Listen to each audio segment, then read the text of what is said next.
سڵاتان لێبێ خۆشحاڵم لە بەرنمەیەکی نوێ چاوپێکەوتن لەگەڵتان شاد دەبمەوە. بەرنمەی ئەم جارەشمان میوانداری بەڕێز شۆڕش حاجی سەرۆکی فراکسیۆنی گۆڕان لە ئەنجومەنی نوێنەرانی عێراق دەکات. کاک شۆڕش زۆر بەخێراتن دەکەین. سەرەتا لەم کێشە و ناکۆکی نێوان هەرێم و بەغدا و هەموو لایەنە سیاسیەکانی بەغدا ناکۆکیەک لە نێواندیانایە، کورد لەم هاوکێشەیە لەکوێدایە؟ لە ڕاستیدا سەرەتا کورد وای ئیعلانە کرد کە گوایە ئەمان بەشێک نین لە کێشەکە بەڵکو بەشێکن لە چارەسەر، بەڵام ئەم کێشەی کە لە عێراقەیە دوور و نزیک کورد دەگرێتەوە و ئەو کێشەی کە لە عێراقەیە بێگومان عێراق لە سێ پێکاتی سەرەکی پێکاتوە و ئەو حکوومەتەی لە بەغدا دروست بووە لەسەر ئەساسی تەوافق لە بینی ئەو سێ پێکاتە سەرەکیە دامەزراوە کە عەرەبی شیعە و عەرەبی سوننە و کوردە. و لەو کێشانەی کە سەری هەڵداوە لە سەرەتاشەوە هەبووە ئەوەیە کە من پێم وایە سێلایەنەکە وەکو پێویست یەکتریان قوبوڵ نییە، داواکاری یەکتریان قوبوڵ نییە و هەر کەسە دەیەوێت زۆرترین دەستکەوت بۆ پێکاتەکەی خۆی بێ و کەمترین دەستکەوت کەمترین شت بدا بە بەرامبەرەکەی. ئەوەی عێراق بێگومان ینی ئەمە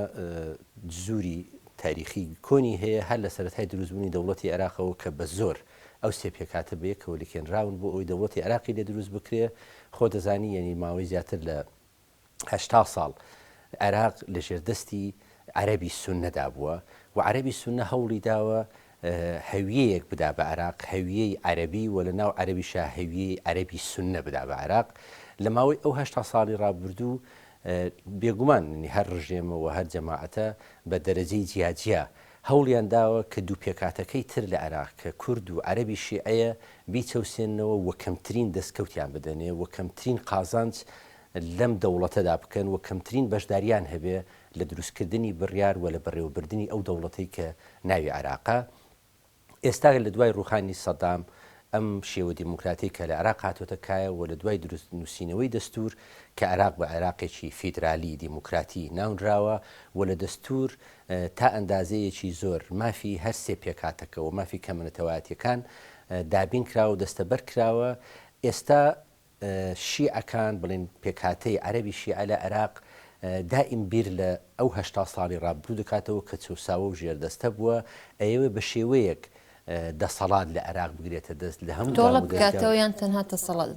مناڵم باز لە تۆڵە ناکەم، ینی من ناتوانم لە جیاتی ئەوان قسە بکەم، من باز لە تۆڵە ناکەم، بەڵام شیعە ئەم تەجروبەی 80 ساڵی ڕابردووی بەلاوە ئەوەندە تاڵە دەیەوێت لە هەموو مەفسەڵەکانی دەوڵەت جێگەی خۆی بکاتەوە و دەسەڵات پەیدا بکات بوو ئەوەی جارێشتر ڕێگە نەدا ئەوان ژێردەست بن و پێکاتەیەکی تر حکمی عێراق بکە. لە هەمان کاتدا کوردیش بە هەمان شێوە لە 80 ساڵی ڕابردوو هەمیشە چەساوە و ژێردەستە بووە، هەمیشە لی کوژراوە، لی گیراوە، ئەنفال کراوە، چیمیاباران کراوە. دەیەوێت بە هەر شێوەیەک بێ ئەم نیزامە تازەی عێراق بە شێوەیەک دابمەزرێتەوە و دەوری کورد لە ناو هەموو دام و دەستگاکانی عێراق بە شێوەیەک بێ کە ڕێگری بکە لەوەی جارێکی تر جێنۆساید بکرێ، جارێکی تر بکەوێتەوە ژێردەستی پێکاتەیەکی تر. پێکاتەی سێم کە عەرەبی سوننەیە ئەو 80 ساڵی ڕابردوو بە مافی ڕای خۆیان ێزان کە دەسەڵاتیان هەبووە لە عێراق حکمی عێراقیان کردووە دەیانوێ بەردەوامی بدرێ بەو دەسەڵاتی ئەوان لە ناو هەموو مەفسەڵەکانی عێراق. یعنی بۆیە ئەم کێشەی کە لە عێراقەیە کێشەیەکە وەکو وتم ڕەگی ڕەگ و ڕیشەی مێژوویی هەیە و هەر لایەنە دەیەوێ ینی هەندێک لە ڕابردوو لە ترسێ، هەندێک لە ئێستا لە ترسێ، هەندێک لە داهاتووە ترسێ. بێمتمانەیە لە ڕابردوو و لە ڕفتاری پێکاتەکەی تر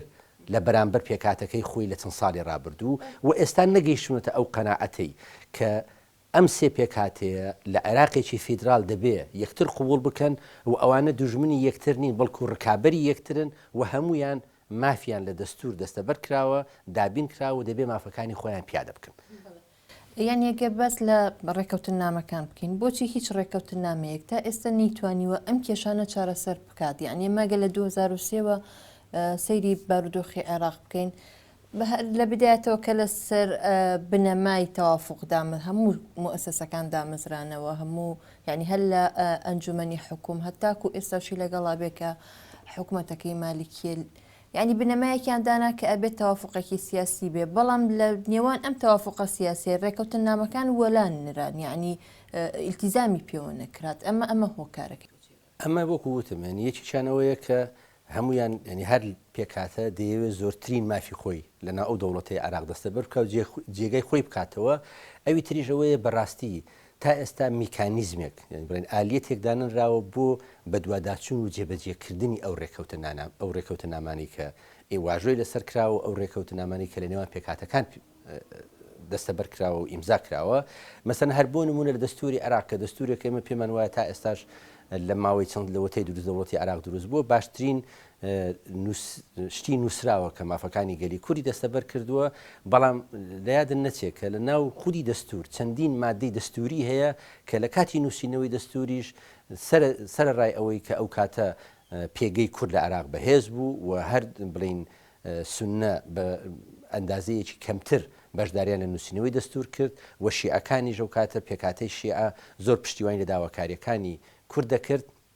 تەنان لەو دەستورەی کە بە تەوافقیش نووسراوەتەوە هەندێ مەسەلەی گرنگ هەیە لە ناو دەستورە بە شێوەیەکی وان نووسراوەتەوە کە تەفسیری جیاجیا هەڵدەگرێ و لەوێژ نووسراوە دەڵێ ئەم بەشە یاخود ئەم مادەیە دەبێت بە یاسایەک دوای ڕێک بخرێ یعنی هێشتویانەتەوە لەبەرەوەی ئەو کاتە دیارە پەلەیان کردو لە نووسینەوەی ئەو دەستورەوە نەتوانراوە وەکو پێویست وردەکاری یعنی بڵین ئەم مادەیە ورد بکرێتەوە و توانە دواتر بە یاسایەک ڕێک دەخرێ و ئەم یاسایی کە ئەوان لەوێ نووسراوە ڕێک بخرێت تا ئێستا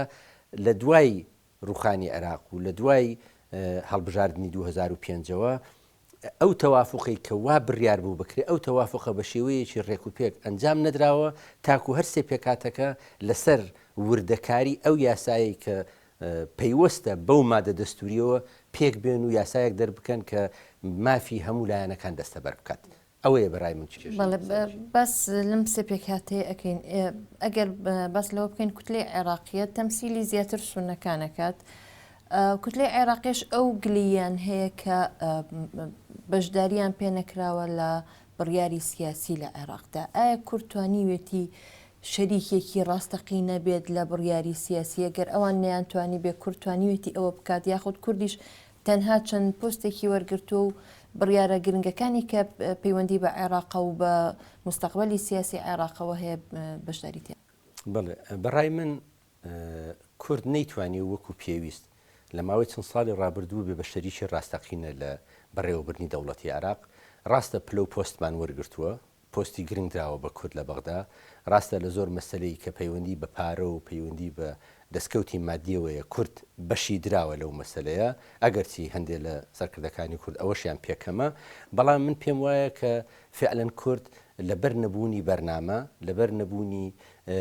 دامودەستگایەکی ئەوتۆ کە نوێنەرایەتی ڕاستەقینەی هەموو خەڵکی کوردستان و هەموو پێکاتە سیاسیەکانی کوردستان بکات لە بەغدا بیر لە بەرژەوەندیەکانی خەڵکی کوردستان و دوا ڕۆژی کورد لە عێراق بکاتەوە نەبوونی ئەو بەرنمەیە و نەبوونی ئالیەتێک بۆ بە دوواداچوونی جێبەجێکردنی ئەو ڕێکەوتە نامانە بۆ بە دوواداچوونی بەدەستهێنانی ئەو دەستکەوتانی کە نووسراوەتەوە بەڵام بە عملی تەرجمە نەکراوە لەسەر ئەرزی واقع ئەمە هۆی سەرەکی ئەوە بووە کە کورد نەیتوانی و بێ بە شەریکی ڕاستەقینە لە بەغدا یعنی بەقەدەر ئەوەی کە ئێمە گلەی لەلایەنی بەرامبەر دەکەین کە ڕێگری کردووە لەوەی کە کورد ببێ بە شەریکی ڕاستەقینە لە بەڕێوەبردننی دەوڵەتی عێراق بەقەدەرەوە ئێمە گلەی لە خۆشمان دەکەین لە کورد و لە کوردیش لە سەرکردە سیاسیەکانی کورد سەرکردایەتی سیاسی کورد و لە هەردوو حیزبی دەسەڵاتدار لە کوردستان کە نەیانتوانیوە کاریگەریان هەبێ لەوەی کە کورد ببێ بە شەریکی ڕاستەقینە لە بەڕێوەبردننی دەوڵەتی عێراق ئەو کاریگەریە چۆن ئەبێت ینی چۆن ئەتوانێت کوردوا بکە ئەو کاریگەری هەبێت کە شەریکێکی ڕاستەقی نەبێ زۆر جار ئەوترێت کە ئێستا مالکی تەفەڕوت بە سوڵتەوە ئەکات ینی تاگڕەوی ئەکات لە دەسەڵاتە ئەو تاگڕەویە بەمەی کە ئێستا ئەکرێت بەو دەنگ بەرزکردنەوەیە چارەسەرەکرێت یاخود ئەبێ ڕێگە چارێکی تر هەبێت بەڵێ من پێم وایە کورد نەیتوانیوە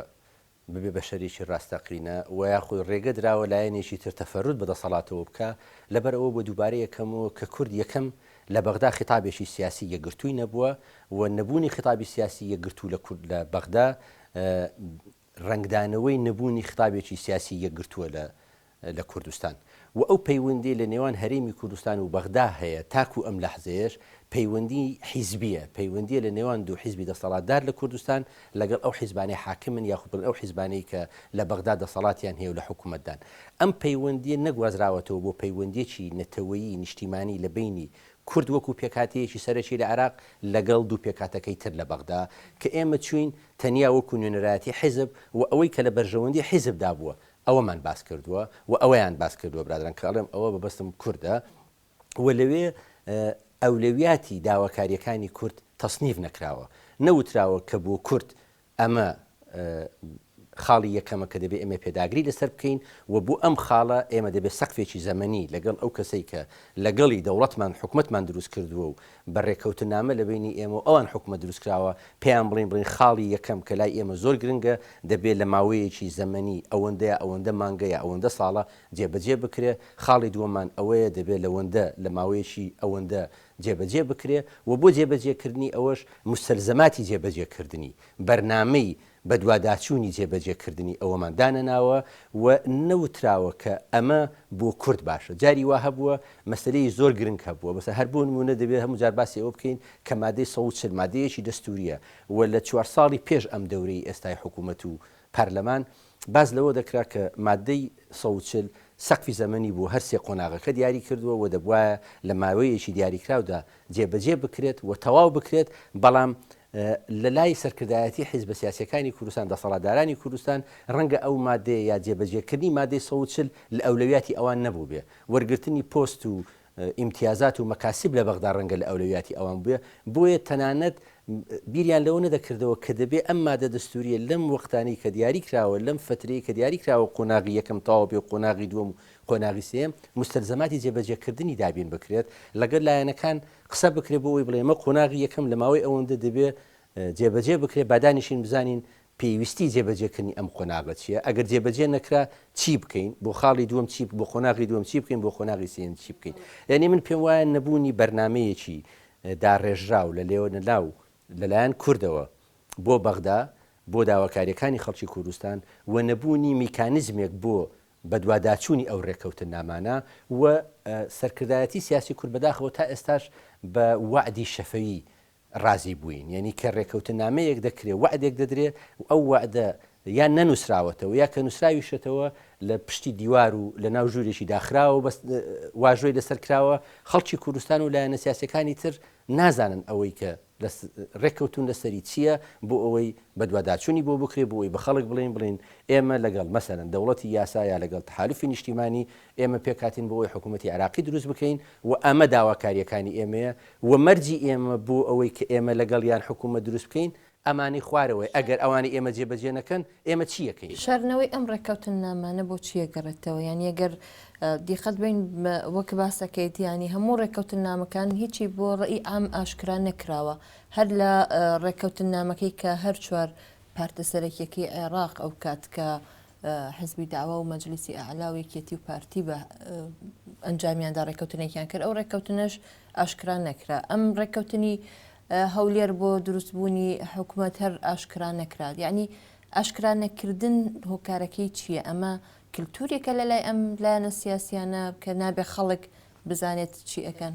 من پێم وەنی باشتر وایەوە لە خۆیان پرسی لە بەتایبەتی هەردوو حزبی دەسەڵات کە بۆچی ئەو ڕێکەوتن نامەیان بۆ خەڵک ئاشکرا نەکردووە بەڵام بە بۆچوونی ئێمە ئاشکرا نەکردنی ئەو ڕێکەوتن نامانە بۆ ئەو دەگەڕێتەوە کە دیارە ناو ئەو ڕێکەوتن نامانە خەلەلی تێدایە چەند بۆشایەکی تێدایە و چەند شتێکی تێدایە کە ڕەنگە بۆ خۆیان باش بێ و خەڵک ملاحەزەی لەسەری هەبێ تێبینی لەسەری هەبێ و خەڵک داوای ئەوە بکات کە باشە ئەگەر ئەوانەتان ئیمزا کردووە بەڕاستی هەردوو لا موافق بوون ئەی زمانی جێبەجێکردنی ئەم خاڵانە چییە زمانی جێبەجێکردنی ئەو داواکاریانەی کورد چییە و ئەگەری جێبەجێ نەکردنی ئەگەر ئەو خاڵانە جێبەجێ نەکرێ ئەو داواکاریانی خەڵکی کوردستان نێتە دی ئێوە بەرنامەتان چیتان پێوتون چیەکەن یعنی من پێم وایە ئەمە هۆی سەرەکی ئەوەیە و ڕەنگە لەناو ئەو ڕێکەوتن نامانە کە ئاشکرایان نەکردووە بچووکە بۆیە دەڵێم کە ئاشکرایان نەکردووە ڕەنگە ڕێکەوتنامەی سانەویش هەبێ لەناو ئەوە کە ئەمە پەیوەندی بە دەستکەوتی حیزبی و دەستکەوتی سیاسی خۆیانەوە هەبوو بێت. کاک شۆڕش باس لە مەسەلەی وتاری سیاسی کوردی کرد کە وتارێکی یەکگرتوونیە لە بەغدا زۆر جار ئێوە تاوانبارەکردن بەوەی کە ئێوە واتان کردووە کە ئەم وتارە سیاسی یەکگرتوو نەبێت ئێوە بۆچی ئەگەر کێشەکانی هەرێمی کوردستان وەلانانێن لە بەغدا و ناتوانن کە یەک وتارتان هەبێت لەگەڵ پارتەکانی تر بەڵێ ئەوە لە سەرەتای لە دوای هەڵبژاردننی 25 بەهۆی ئەو زروفی تەشەنوجەی کە لە کوردستان هەبوو ئێمە زۆر جار باسی ئەو شتەمان کردووە و ئەگەرچی ئەوان بڵین لایانی دەسەڵات ئێمە تاوانبار کردو بۆی کە ئێمە سەبەبین لەوەی کە خطابی یەکگرتومان نەبووە لە بەغدا بەڵام ئێمە هەمیشە وتومانە ئێمە مزایەدە ناکەین و باز لە نادڵسۆزی لایەنەکانی تر ناکەین بەڵام ئێمە پێمان وایە ئێمە وەکو بزوتنەوەی گۆڕان هیچ لایەنێک لە خۆمان بە دڵسۆزتر نازانین بۆ مەسەلەکان مەسەلەتەوەیەکانی خەڵکی کوردستان و مەسلەی پرینسیپەکانی دیموکراسی و چەسپاندنی بنچینەکانی دیموکراسی لە عێراقێکی فیدرال بەڵام ئەوەی کە ئێمە دەیڵێن یەکگرتووی خطابی کورد لە بەغدا لە کوردستانەوە دەست پێ دەکات و ئێمە ئەومان بە ئاشکرا بە هەردوو حیزبی دەسەڵاتدار و بە سەرۆکایەتی هەرێم و سەرۆکایەتی پەرلەمان و سەرۆکایەتی ئەنجومەنی وەزیرانیش وتووە کە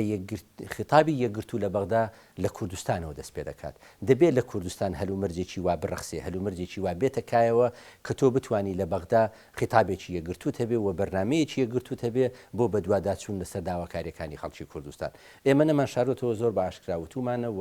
ڕەنگە بزانن کە بزوتنەوەی گۆڕان وەکو پرۆژەش ئەم پرۆژەی پێشکەشی پەرلەمان کردووە و سەرۆکایەتی هەرێم و سەرۆکایەتی ئەنجومەنی وەزیرانیش لێ ئاگادار کردوێتەوە کە یەکێ لەو خاڵانەی ئێمە باسمان کردو هەمیشە وتومانە کۆمەڵێک پرۆژە یاسا هەن لە ناو پەرلەمانی کوردستان ئەمانە ڕەهەندی نیشتیمانین ئەمانە دەبێ بە تەوافقی سیاسی وەک چۆن ئێمە لە بەغدا باز لەوە دەکەین دەبێت تەوافقی سیاسی هەبێت ناو بینی پێکاتەکانی عێراق لە بەغدا بۆ ئەوەی عێراقێکی فیدرالی دیموکرات دەستەبەر بکرێت دەبێت لە کوردستانیش تەوافقی سیاسی لە نێوان هێزە سیاسی کاریگەرەکانی کوردستان هەبێ لەسەر ئەو پرۆژە یاسایانەی کە ڕەهەندی نیشتیمانیان هەیە ئەو پرۆژە یاسایانە لە پەرلەمانی کوردستان بە تەوافق تێپەڕێنرێت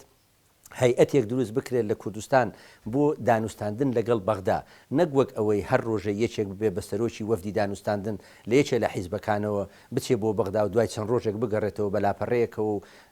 ئەوەی دوای خۆی پاژماوەیشتر دەچێت بۆ بەغدا لەلایەنە سیاسەکەی ترە دەچێت بۆ بەغدا ئاگای لەوەی پێشخۆی نەبوو ئەویش ئەوەی دوای خۆی ئاگادار ناکاتەوە لە جاتیەوە ئێمە بڕوامان وایە کە ئەگەر هەیئەتێکی دانوستاندن هەبێت لە کوردستان لەلایەن پەرلەمانی کوردستانەوە موافقەتی لەسەر بکرێەوە لە هەموو هێزە سیاسەکانی کوردستان پێک بێت داواکاریەکانی خەڵکی کوردستان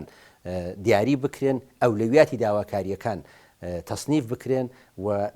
پێداویستی جێبەجێکردنی و ئالیەتی بەدواداچوونی جێبەجێکردنی و نەخشەی با ئەگەر نەخشەی یەک جێبەجێ نەبوو نەخشەی بامان چییە بەدیلمان بۆ ئەو بەرنامەی دانوستان نەمان چیە لەگەڵ لایەنەکانی تری عێراق ئەگەر ئەوانە هەبێ بە تەوافقی نیشتیمانی بێ لە کوردستان بێگومان ئێمە لە بەغدا یەکدەنگ و یەک هەڵوێز دەبین و ئەو کاتە لایەنە ڕکابەرەکانی کوردیش دۆست و ناحەز و دژمنەکانی کوردیش ناتوانن یاری لەسەر جیاوازی بینی پێکاتە بڵین هێزە سیاسەکانی کورد لە بەغدا بکەن بەداخەوە ئەوەی جێگای داخە کە دوێنێ لە کۆبنەوەش لەگەڵ سەرۆکایەتی هەرێم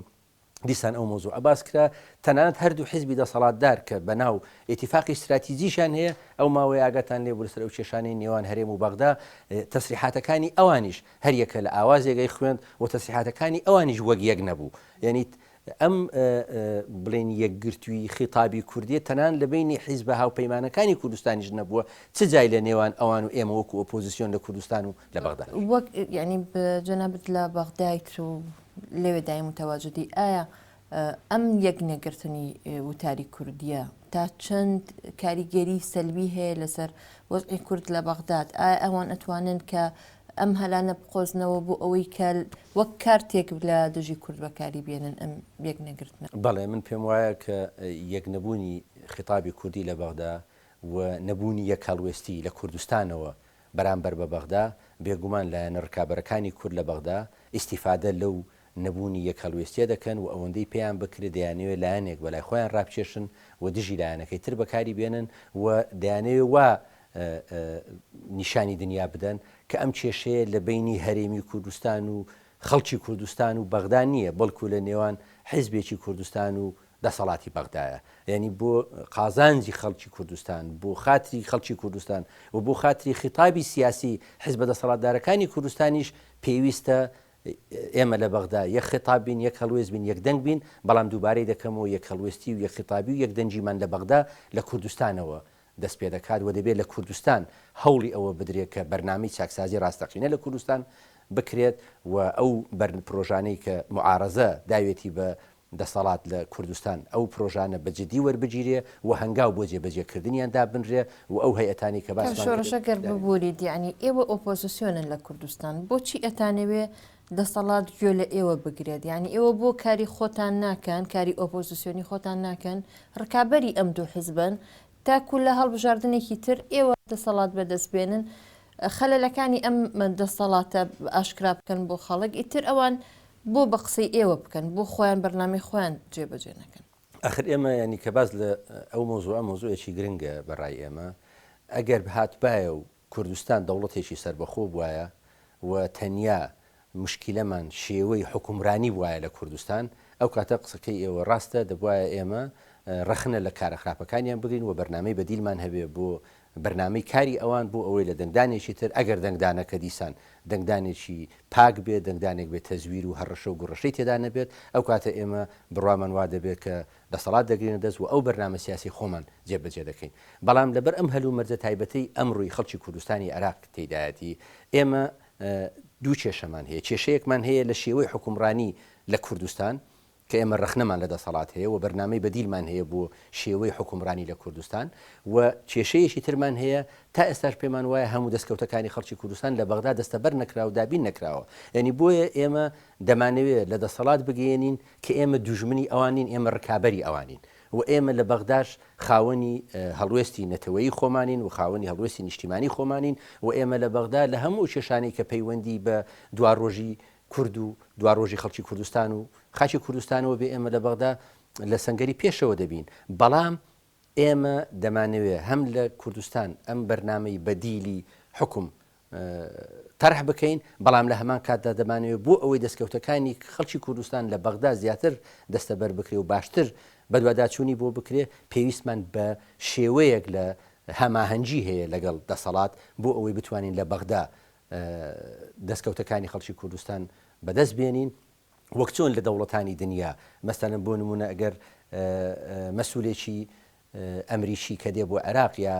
جێگیری سەرۆکی ئەمریکا دێ بۆ عێراق لە ناو کۆنگریسی ئەمریکا ئەو حیزبە دژبەیەکەکانیش نوێنەری هەمویانیان لەگەڵە بەڵام زۆر کارێکی ناشایستەیە کە ئەبینین مەسئولێکی گەورەی کوردستان دەچێت بۆ ئەمریکا دەچێت بۆ ئەوروپا دەچێت بۆ وڵاتەکانی تر تەنیا لە خەڵکی حیزبەکەی خۆی بەرێت ئێمە دەمانەوێت لە کوردستان ڕکابەری یەکتر بین بۆ بەدەستێن بۆ ئەوەی کە سیستمی حکومڕانی بەو شێوەی کە ئێمە بڕوامان پێێتی کە لە بەرژەوەندی خەڵکی کوردستانە بێتەدی بەڵام لە هەمان کادا دەمانەوێت لە بەرامبەر ناحەزەکانی دەستکەوتەکانی خەڵکی کوردستان یەکدەنگ بین بۆ ئەوەی زۆرترین دەستکەوت بۆ خەڵکی کورد بەدەست بێنین. باشە کاک شۆڕش ئەگەر بەس لە هەولێر بکەین وەک ئەوەی تا چەند لە معادلەس هاوکێشە سیاسیەکە ڕۆڵی ئەبێت هەولێر حکوومەتی عێراقی دامەزران ئایا ئێستا هەولێر ئەتوانێت ئەم حکوومەتە بگۆڕێت یعنی مەبەستەمەوەیە کورد ئەو قورسیا سیاسی هەیە کە بتوانێت ئەمە بکات